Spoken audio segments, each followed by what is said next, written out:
Six chapter water resources के अंदर आज का हमारा जो टॉपिक रहने वाला है वो है lagoons and back waters. Lagoon और पश्च जल, आइए जानते हैं इसके बारे में।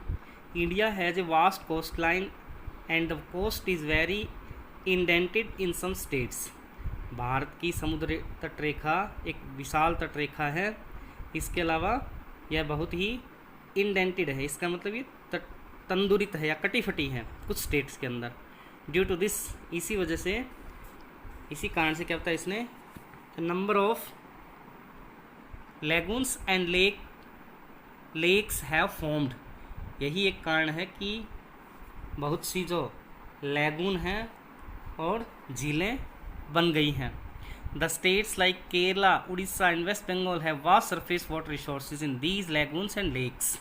अब कुछ स्टेट बताएं, केरला, उड़ीसा और पश्चिम बंगाल, इन लेगून और झीलों में बड़े धरातलीय जल संसाधन, इन स्टेट के अंदर क्या बताया है, बड़े धरातलीय जल संसाधन मिलते हैं।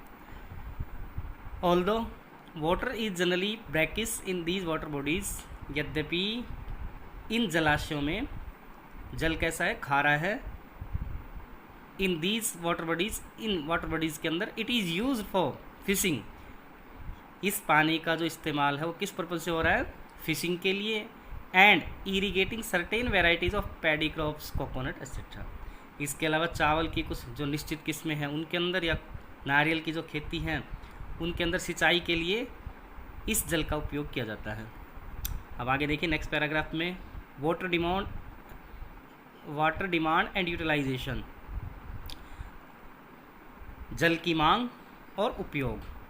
India has traditionally been an agrarian economy. Agrarian means कृषि प्रधान। भारत क्या है, परंपरागत रूप से कृषि प्रधान अर्थव्यवस्था रही है। And about 2/3 of its population have been dependent on agriculture. और इसकी लगभग 2/3 जो जनसंख्या है वो निर्भर है किस पे, एग्रीकल्चर पे। Hence development of irrigation to increase agricultural production has been assigned very high priority in the first 5 year plan. इसी वजह से जो प्रथम पंचवर्षीय योजना थी उसमें फर्स्ट प्रायोरिटी दी गई थी किसको, एग्रीकल्चर प्रोडक्शन को इंक्रीज़ करना, यानी कि कृषि के जो उत्पाद हैं उनको बढ़ाने को वरीयता दी गई थी किसमें, फर्स्ट 5 ईयर प्लान के अंदर, क्योंकि देश की अर्थव्यवस्था की एक रीढ़ माना गया इसको।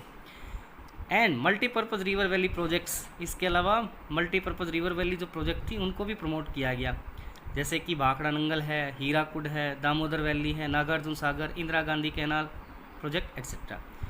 इन सब को भी प्रमोट करने का मेन रीज़न क्या था, ताकि इनकी हेल्प से इरिगेशन फैसिलिटीज़ प्रोवाइड करें और इकोनॉमी के लिए जो मेन जो बेस है एग्रीकल्चर, उसको क्या किया जाए, सपोर्ट किया जाए, आगे बढ़ाया जाए।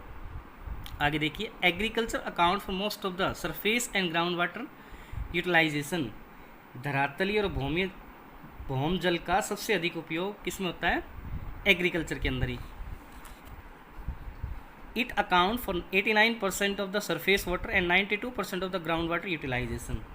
इसमें बताया है कि धरातलीय जल का 89% या 89% और भौम जल का कितना, 92% जल उपयोग किया जाता है किसमें, एग्रीकल्चर में।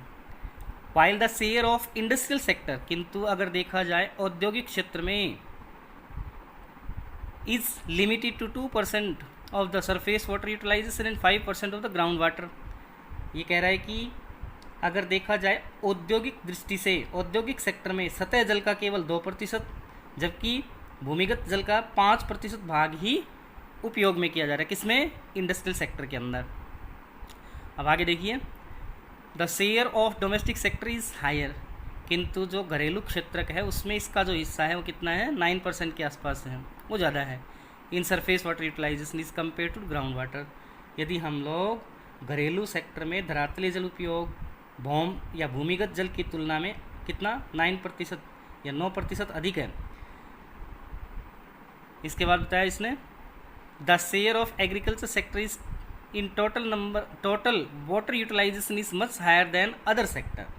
इस वजह से क्या कह रहा है ये, कुल जल उपयोग में कृषि सेक्टर का भाग दूसरे सेक्टरों से क्या है, मच है, अधिक है। हाउएवर इन फ्यूचर, यद्यपि भविष्य में, विद डेवलपमेंट भविष्य में क्या कह रहा है, विकास के साथ साथ the shares of industrial and domestic sectors in the country are likely to increase. ये कह रहा है कि विकास के साथ साथ देश में औद्योगिक और घरेलू सेक्टरों में जल का जो उपयोग है उसके बढ़ने की क्या है, संभावनाएं हैं। उसके बाद है demand of water for irrigation, सिंचाई के लिए जल की मांग। आइए देखते हैं किस तरीके से कितनी इसकी डिमांड है। In agriculture water is mainly use for irrigation, कृषि के अंदर जल का उपयोग मुख्य रूप से किसके लिए हो रहा है, इरिगेशन के लिए, सिंचाई के लिए। Irrigation is needed because of spatio temporal variability in the rainfall in the country. देखिए देश में वर्षा के जो स्थानिक सामयिक परिवर्तनता के कारण ही सिंचाई, यानी कि इसमें कंसिस्टेंसी न होने की वजह से ही हमारी जो डिपेंडेंसी है वो इरिगेशन के ऊपर बढ़ गई है। रेनफॉल क्या है, अनसर्टेन है इंडिया के अंदर। इस वजह से आगे क्या होता है, इसने the large tracts of the country are deficient in rainfall, बहुत बड़ा जो हिस्सा है देश का वो वंचित है किससे, रेनफॉल से। एंड आर ड्रॉट प्रोन, और इसके साथ साथ वो किस प्रकार का है, सूखाग्रस्त है। North western India and Deccan plateau constitute such areas. अब ऐसे क्षेत्र कौन से हैं, उत्तर पश्चिमी भारत और जो डेक्कन प्लेट्यू दक्कन का जो पठार है, इसी प्रकार के एरिया के अंदर आते हैं जो कौन कैसे हैं, ड्रॉट प्रोन है और रेनफॉल के अंदर उनके अंदर डेफिशिएंसी है। Winter and summer season are more or less dry in most part of the country. ये कह रहा है कि देश के अधिकांश भागों में जो विंटर है, शीत और ग्रीष्म ऋतु में न्यूनतम शुष्कता पाई जाती है। Hence it is difficult to practice agriculture without assured, यही तो एक कारण है इसके लिए, इरिगेशन ड्यूरिंग ड्राई सीजन। देखिए इसने बताया है इसीलिए जो शुष्क जो ऋतु है उनके अंदर, सूखी जो ऋतुएं हैं उनके अंदर बिना सिंचाई के खेती करना क्या है, डिफ़िकल्ट है। इस वजह से आगे देखिए, even in the areas of ample rainfall like West Bengal and Bihar, breaks in monsoon on its failure creates dry spells. अब ये क्या कह रहे हैं कि कुछ जो पर्याप्त मात्रा वाले जो क्षेत्र हैं, जैसे कि कौन कौन से होता है, पश्चिम बंगाल, बिहार, इनमें भी मानसून के मौसम में क्या कह रहा है, बारिश नहीं आ पाती। इसके अलावा इसकी असफलता सूखा जैसी स्थिति उत्पन्न कर देती है, यानी कि कोई इसके अंदर कंसिस्टेंसी नहीं है कि रेनफॉल आए मानसून के सीज़न के अंदर भी, तो इस वजह से सूखे जैसे हालात क्रिएट हो जाते हैं। और ये सब किसके लिए नुकसानदेह हैं, एग्रीकल्चर के लिए, डेटर्मिनेंटल फॉर एग्रीकल्चर, ये कृषि के लिए हानिकारक है। Water needs of certain crops also makes irrigation necessary. अब क्या कहता है इसने, कुछ फसलों के लिए जल की कमी सिंचाई को आवश्यक बनाती है। फॉर इंस्टेंस, उदाहरण के लिए, water requirement of rice, sugar cane, jute etcetera is very high which can be met only through irrigation. देखिए उदाहरण दिया इसने, चावल, गन्ना, जूट आदि के लिए अत्यधिक जल की आवश्यकता होती है जो केवल सिंचाई द्वारा ही संभव है। तो कई बार क्या है, कुछ फसलें ऐसी हैं इसकी कमी को बढ़ा देती हैं, यानी कि इनके अंदर एक्सेस अमाउंट की ज़रूरत पड़ती है, रेनफॉल की ज़रूरत पड़ती है, सिंचाई की ज़रूरत पड़ती है। आगे देखिए, provision of irrigation makes multiple cropping possible. अब अगर सिंचाई की व्यवस्था है तो इसकी वजह से मल्टीपल जो क्रॉप है, बहुफसलीकरण है, उसको पॉसिबल बनाया जा सकता है, संभव बनाया जा सकता है, यानी कि इरिगेशन की हेल्प से कई फसलें प्रोड्यूस की जा सकती हैं। It has also been found that irrigated lands have higher agricultural productivity than unirrigated land.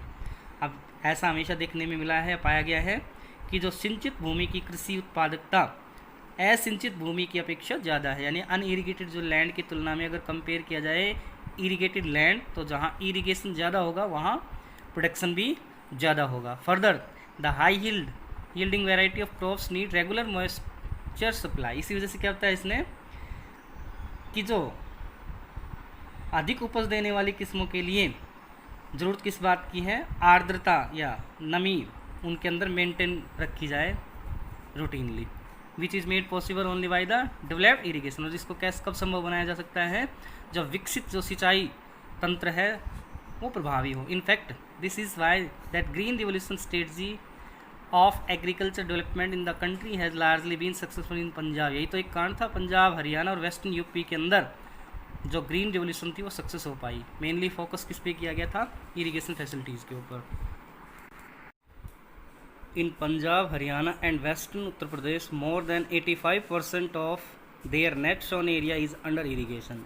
अब यहाँ एग्जाम्पल दिया है पंजाब, हरियाणा और वेस्टर्न यूपी का, कि वहाँ की 85% से ज़्यादा जो नेट सोन एरिया है वो इरिगेशन के अंडर आता है। यहाँ यानी कि यहाँ सिंचाई के लिए इरिगेशन फैसिलिटीज़ प्रोवाइड की गई हैं, मोस्टली जो लैंड थी उसको।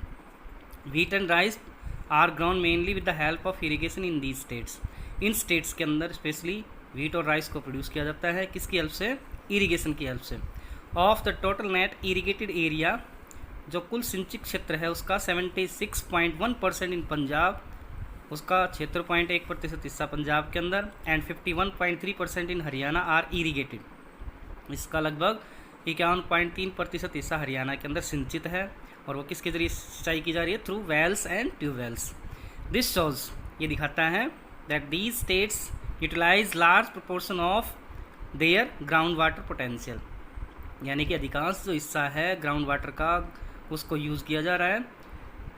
इस वजह से which has resulted in ground water depletion in these states, इन स्टेट्स के अंदर जो भूमिगत जल है उसका जो लेवल है उसके अंदर गिरावट आ रही है, यानी कि पानी की जो स्रोत है उनके अंदर कमी देखने को मिल रही है।